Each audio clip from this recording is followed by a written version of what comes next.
Okay guys, so what happened here? Okay, so the transmission in these GTs is what's referred to as a ball differential. So basically, you have like your carrier gear that you have a bunch of little ball bearings in it, and then two metal plates that go on either side.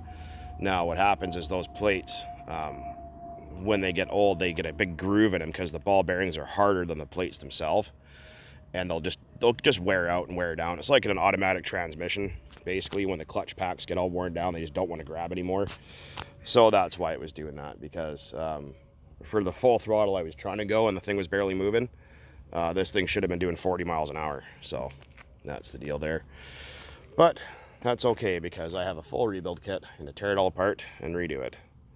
So then it should be ready to rock, and I can come out and burn some more tanks. Probably not today. Maybe I'll go back, grab another RC car. We'll see what happens. Anyways, guys, until then, as always, thanks for watching, and keep on burning nitro out there. Later.